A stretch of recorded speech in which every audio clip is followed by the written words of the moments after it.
Hier, je regardais un documentaire sur les éléphants de mer. Et je souris, mais c'est pas très drôle. Leur vie n'est absolument pas drôle. Surtout les mâles n'est absolument pas drôle. C'est l'une des espèces les plus violentes et les plus polygynes. Polygyne, c'est-à-dire un mâle qui a plusieurs femelles. Et justement, pour arriver à se reproduire, il y a toute une période dans l'année où ils vont chasser très loin des côtes, dans des zones dangereuses. Ils doivent chasser du gros gibier pour grossir et avoir une chance, une fois sur Terre, de gagner les combats pour accéder aux femelles. Et en fait, ils prennent énormément de risques. Quand ils vont chasser, ils se retrouvent dans des mers où il y a des orques et des requins. Et les stats montraient que je crois qu'ils avaient 6 fois plus de chances de mourir que les femelles en chassant, en pêchant. Mais s'ils ne sont pas gros, s'ils ne reviennent pas gonflés de graisse sur Terre, ils n'auront aucune probabilité de transmettre leur gène et d'accéder au harem. Et il n'y en a pas beaucoup qui accèdent au harem. Le harem, c'est à peu près un mâle ça peut aller jusqu'à une centaine de femelles. Cette compétition sexuelle, elle est tellement rude dans cette espèce polygynique que vous avez un dimorphisme entre les mâles et les femelles qui est énorme. Les mâles font 2 fois la taille des femelles et peuvent peser jusqu'à 4 fois plus. Il y a des femelles qui meurent lors des rapports sexuels avec les mâles parce que les mâles sont tellement gros que des fois ils les écrasent sans s'en rendre compte. Et alors, en regardant ce documentaire, je me disais putain, mais heureusement qu'on n'est pas des éléphants de mer. Vous imaginez le bordel que ce serait? Et là, je me suis dit, mais en fait, on est en train de vachement tendre vers les éléphants de mer. Et c'est ce qu'on va voir dans cette vidéo. Alors, traditionnellement, l'humain est plutôt monogame, tout comme son cousin le gibbon d'ailleurs. Et comme très peu d'espèces animales, la majorité des espèces animales sont polygynes. Et si on regarde bien les grandes civilisations humaines, la majorité d'entre elles, elles étaient monogames, elles imposaient une stricte monogamie à la population et elles punissaient la polygynie. Alors on pourrait se dire, la monogamie c'est génial, c'est un homme, une femme, il n'y a pas plus égalitaire. Sauf que, en fait, contrairement aux idées reçues, la monogamie est pas aussi avantageuse pour les femmes qu'elle ne l'est pour les hommes. Et pour ça, il faut revenir au principe de Bateman et la théorie de l'investissement parental. J'en ai souvent parlé sur cette chaîne YouTube. Le principe de Bateman, c'est de dire que c'est le sexe qui s'investit le plus dans les soins parentaux, dans la reproduction, qui sera le plus exigeant. Donc typiquement chez nous les êtres humains, par exemple, comme c'est le cas dans la majorité des espèces animales, c'est la femelle qui porte l'enfant, c'est la femelle qui s'investit le plus dans la reproduction. Chez nous les humains, c'est 10 mois de grossesse, il y a le risque et tous les risques qui vont avec. Et surtout le coût d'opportunité, parce que pendant 10 mois, la femelle ne peut plus se reproduire avec d'autres mâles. Donc il y a un immense coût d'opportunité. Plus le coût énergétique et l'investissement sont élevés, plus la femelle, en l'occurrence, sera exigeante. Alors, je dis en l'occurrence parce qu'il y a des espèces animales où c'est le mâle qui est le plus exigeant parce que c'est lui qui porte les enfants, comme par exemple chez certains hippocampes. Et donc, plus l'investissement parental est important, plus elle a intérêt à pas se louper dans le choix du partenaire. Et plus elles vont, dans ces cas-là, choisir les mâles les plus puissants, qui ont les meilleurs gènes, qui peuvent lui permettre de transmettre le meilleur patrimoine génétique à sa progéniture. Et donc, dans ces cas-là, plus l'échantillon de mâles avec lesquels elles vont se reproduire diminue.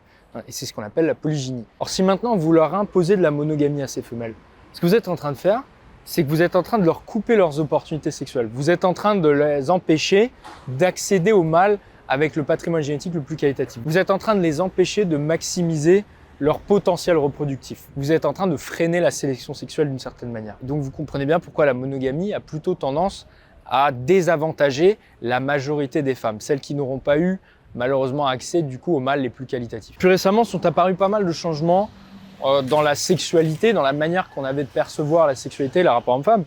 On a eu mai 68, on a eu Woodstock aux États-Unis dans les années 60, on a eu la libération sexuelle de la femme, les moyens de contraception, on a eu toutes les machines électroménagères qui ont permis aux femmes de sortir de la maison, de vivre une vie plus épanouie et de dire moi, je veux coucher avec qui je veux, comment je le veux, quand je le veux, etc. Et à ce moment-là, il y a eu un rejet du patriarcat, un rejet de toutes les injonctions religieuses qui venaient se mettre sur la sexualité féminine, et plus globalement, du coup, un rejet de la monogamie. Puisque la monogamie, on l'a vu, elle contraint la sexualité féminine, elle contraint la sélection sexuelle. Et ça, c'est bien expliqué, je trouve, dans Virginie Despentes, que j'ai acheté récemment et j'ai trouvé que c'était sympa de faire un parallèle. Virginie Despentes, King Kong Theory. Au final, tout ça servi, nos sexualités confisquées, fliquées, normées par la monogamie. La sexualité des femmes, avant la libération sexuelle, elles étaient normées, fliquées par la monogamie. Elles ne pouvaient pas s'exprimer librement. La sélection sexuelle, elle était comprimée, oppressée. Il fallait qu'elle se libère. Alors il y a une autre phrase qui est intéressante, justement pour parler des années 60. C'est la première fois, nous dit Virginie Despentes, que les femmes se rassemblent massivement et font savoir « Nous sommes désirantes, traversées de pulsions brutales, inexplicables. Nos clitoris sont comme des bites, ils réclament soulagement. » Voilà. On lâche Il n'y a plus aucune loi, il n'y a plus aucun garde-fou à la sexualité féminine. Et peut-être même qu'on pourrait aller jusqu'à dire que la dimension morale a volé en éclats. C'est à partir de ce moment-là que la morale n'a alors plus rien à voir avec l'amour. Et ça, c'est un débat hyper intéressant. Et donc, ce qui se passe lorsque vous libérez la sexualité des femmes, lorsque vous faites voler en éclats, si je puis dire, ces cadres moraux autour de la monogamie, eh bien, ce qui se passe, c'est que la sexualité féminine va tendre naturellement vers un système polygynique. Non pas parce que les femmes sont attirées à l'idée de partager un homme à plusieurs, mais parce qu'elles ont besoin de se reproduire d'un point de vue évolutionniste avec les hommes qui possèdent la plus haute qualité génétique. Il ne faut pas se dire que les femmes, elles ont envie de se retrouver avec d'autres femmes sur un seul homme. Elles ne sont pas attirées en soi par la polygynie. La polygynie, il ne faut pas le voir comme ah bah maintenant mon copain, je vais le partager avec d'autres filles.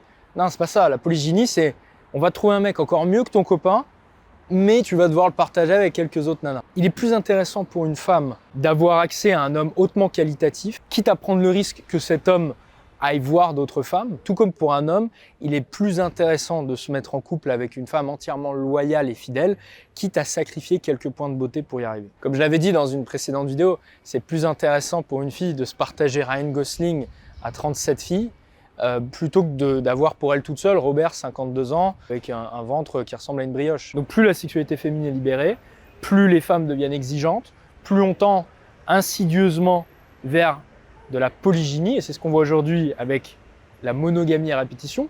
Mariage, divorce, c'était les premiers pas de la polygynie. Vous avez Tinder par exemple, qui est une forme de caricature polygynique, qui est une forme accélérée de la polygynie. Dieu merci, la vraie vie n'est pas comme sur Tinder. Tinder, c'est une minorité d'hommes qui accaparent la majorité des ressources sexuelles. Et c'est pour ça que je trouve que c'est une hérésie qu'il y ait des mecs qui puissent penser encore, en étant dans la moyenne, avoir une chance sur Tinder. Puis vous avez aussi cette mode des pervers narcissiques qu'on voit énormément sur YouTube. Il suffit de faire une vidéo sur les pervers narcissiques pour faire beaucoup de vues. J'avais fait une vidéo là-dessus, j'avais expliqué que ce que les gens, la plupart des femmes appellent des pervers narcissiques, finalement, ce sont des hommes qui sont très séduisants, qui ont accès à un grand nombre de femmes et qui, parce qu'ils ont accès à un grand nombre de femmes, se montrent plus indifférents de chacune d'entre elles. Lorsque vous donnez énormément de pouvoir à ces hommes-là, lorsque vous leur donnez énormément d'opportunités sexuelles, alors forcément, ils se détournent de chacune d'entre elles. Et ça peut être interprété derrière comme des comportements dits de pervers narcissiques. Alors, c'est quoi le problème de la polygynie? Le problème de la polygynie, c'est que ça augmente les inégalités sexuelles entre les hommes. Alors, peut-être certaines femmes seraient tentées de dire « Ouais, ils ont qu'à s'acheter des poupées gonflables, les puceaux, ils nous font pas chier, quoi. » Le problème, c'est que, et je peux comprendre cet argument, c'est vrai que la sexualité n'est pas un dû. Ce qu'on a dit tout à l'heure aussi, d'une certaine manière, c'est un vrai débat. Il n'y a pas vraiment de dimension morale dans la sélection sexuelle ou dans la sélection naturelle. Mais ça, c'est autre chose. Le véritable problème, c'est que les sociétés polygynes sont également les plus violentes. Il n'est jamais bon d'avoir dans une société une population masculine, jeune, testostéronée et frustrée sexuellement. Ça crée beaucoup de violence. Donc c'est pour cette raison que, d'ailleurs, il y a des études qui ont montré qu'un homme en couple avait un taux de testostérone plus faible que la moyenne. Il avait moins de probabilité de commettre des homicides, n'en déplaise à Alice Coffin d'ailleurs. Et l'inverse est vrai, c'est-à-dire que suite à un divorce, suite à une rupture ou suite au décès de son partenaire, le taux de testostérone remontait, le taux d'agressivité remontait. Parce que il faut replonger dans la compétition, il faut se remettre en compétition avec les autres mâles, il faut devenir à nouveau le meilleur, il faut impressionner les femmes, il faut faire ci, etc. Et c'est là qu'on comprend mieux pourquoi les sociétés monogames avaient plus de probabilité de s'étendre, de se développer, de s'enrichir, parce que les hommes étaient moins occupés à s'entretuer qu'à construire des choses, qu'à s'entraider, qu'à faire de belles choses ensemble. Et on comprend mieux également que du coup la monogamie est davantage un système, un compromis pour régler un conflit entre les hommes, entre eux, bien plus qu'entre les hommes et les femmes. Car une société qui réprime la sexualité des hommes est toujours plus destructrice qu'une société qui réprime la sexualité des femmes. Alors comme le dit Houellebecq, le marché du sexe est un marché libéral. Et c'est vrai, c'est totalement vrai. Alors moi je préfère parler du marché de l'amour, c'est pour ça que je vous avais fait une vidéo introduction au marché de l'amour, que j'avais faite d'ailleurs avant de lire Extension du domaine de la lutte, qui est excellent. Je me tape tous les Houellebecq là en ce moment, je suis tombé dessus depuis, ça fait même pas 2 semaines. Je me tape tous les Houellebecq et j'écris, même mes mails s'en ressentent. Pour ceux qui sont inscrits à ma liste mail, vous le savez, j'ai fait une sorte de petite fiction à la con parce que ça m'inspire Houellebecq. Alors, je suis très loin de Houellebecq, mais je veux dire, ça me donne des idées. J'aime beaucoup la créativité de Houellebecq. Alors, donc, Extension du domaine de la lutte, il y a une page, une seule, où il parle justement du libéralisme sexuel. Et c'est exactement, c'est la page 100 d'ailleurs pour ceux qui veulent, et c'est exactement ce qui se passe lorsque vous libérez la sexualité féminine, qui va dans ces cas-là tendre vers un système polygynique et qui ressemble étrangement au système économique libéral, avec une minorité de GAFAM, Google, Amazon, Facebook, etc., qui contrôlent une majorité des ressources. Mais en général, les États ne laissent pas faire.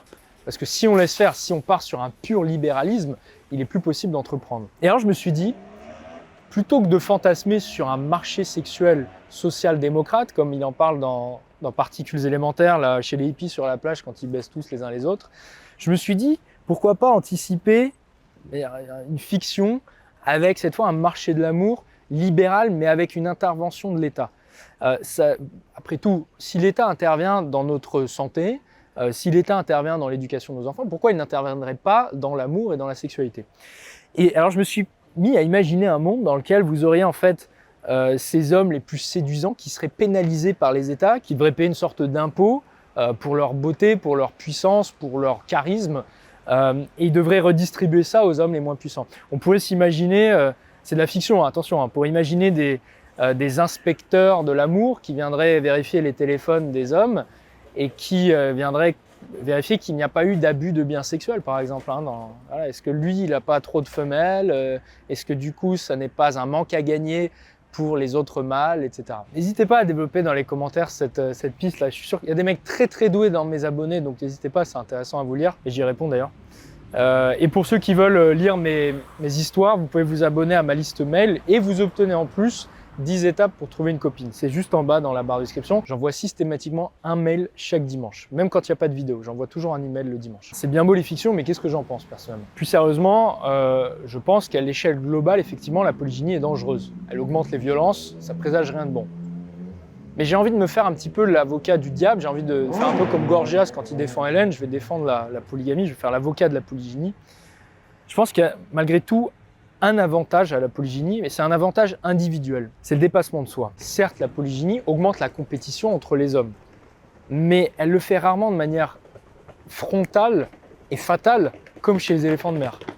Elle le fait rarement comme dans le film La piscine avec Alain Delon, qui est assez intéressant d'ailleurs, et d'autant plus que c'est paru en 1969. Vous avez deux hommes sur une femme qui finissent par s'entretuer pour avoir accès à une femme. Mais cela, c'est de la fiction, et c'est quelque chose qui arrive très peu souvent. La majorité du temps, ce qui arrive, c'est que c'est une compétition qui est indirecte. Je me dis que si pour conquérir une femme, il faut sortir de chez soi, affronter ses peurs, apprendre à bien communiquer, sculpter, travailler son corps, travailler son éloquence, développer sa créativité, alors je me dis dans ces cas-là, c'est pas une si mauvaise chose, la compétition qui découle de la polygynie. Moi, personnellement, et probablement énormément d'hommes, ne se seraient jamais mis à la muscu si ce n'était pour plaire aux gonzesses. Alors après, on continue la muscu pour soi, pour le bien-être, pour tout un paquet de raisons.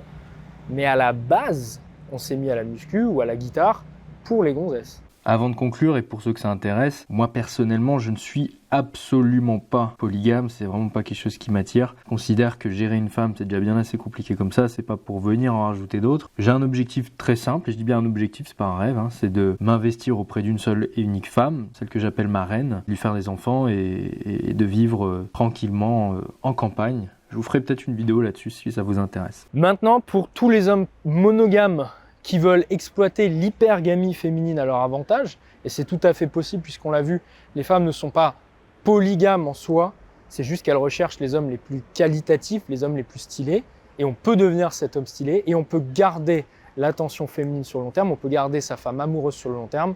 Pour tous ces hommes-là, je vous invite à aller voir 3 semaines pour l'un d'accro, c'est vraiment, et c'est, je dirais même une condition sine qua non pour tout homme qui veut un jour fonder une famille, et vraiment garder sa femme sur le long terme. Le prix augmente à chaque publication de vidéo. Et pour ceux qui veulent rester sur du contenu gratuit, vous avez mes mails, donc que je vous envoie chaque dimanche. C'est des longs mails, c'est des mails, et c'est des mails que j'écris le dimanche matin. Pour ceux qui ne savent pas, je les écris en direct le dimanche matin d'un café particulier dont je tairai la localisation. Mais voilà, j'écris mon mail le dimanche matin et je vous l'envoie en général le dimanche à 11h, 11h30. C'est des mails où je donne pas mal d'infos, où je donne des infos plus pratiques, où je donne beaucoup plus d'anecdotes. Et en plus de ça, lorsque vous abonnez aux emails, vous recevez mon e-book 10 étapes pour trouver une copine. Et dernière chose à dire, car cette vidéo n'est pas finie, bien que 99% d'entre vous se sont probablement barrés. Mais là, on est entre nous, du coup, il reste 1% des gens, donc on va boire un petit coup, on va se détendre. L'eau, j'adore ça. Dans 20-30 ans, on n'aura plus. Oui, c'était préparé. Non, tout ça pour vous dire les gars que là, ce mois d'août, enfin tout l'été, là, je bosse comme un bourrin pour vous produire 2 formations qui vont sortir à la rentrée. Il y en aura pour toutes les bourses, hein, il y en aura 2 qui sont très différentes. Il y en a une qui est déjà finie, la plus grosse est déjà finie. Là, je suis en train d'attaquer la deuxième pour le mois d'août et je suis en train de mettre le paquet. Clairement, je suis en train de mettre le paquet. La dernière fois que j'ai sorti une formation, c'était septembre 2021. Là, ça va faire 1 an que j'ai pas sorti de formation parce que je veux vraiment vous apporter un maximum de contenu et qu'il n'y ait absolument aucune redondance. Il y en a, ils sortent des formations tous les 2 jours. Moi, c'est pas ça. Moi, c'est une formation où je mets vraiment du contenu nouveau. Quand je fais mes formations, je suis littéralement dans un état d'euphorie, dans un état comment on pourrait appeler ça, dans un état de flow en fait, dans un état de mojo intense, parce qu'en fait, je suis en train d'aligner des choses, je suis en train d'écrire des choses que moi-même, en fait, je n'avais pas encore conceptualisées. Donc si moi, je les ai pas conceptualisées, c'est que vous les trouverez nulle part ailleurs, y compris dans mes anciennes formations. Tout ça pour vous dire que je suis en train de kiffer ma race là en ce moment, en train de faire les formations, et j'ai vraiment super hâte de vous les présenter. Allez, bon dimanche à tous, ciao!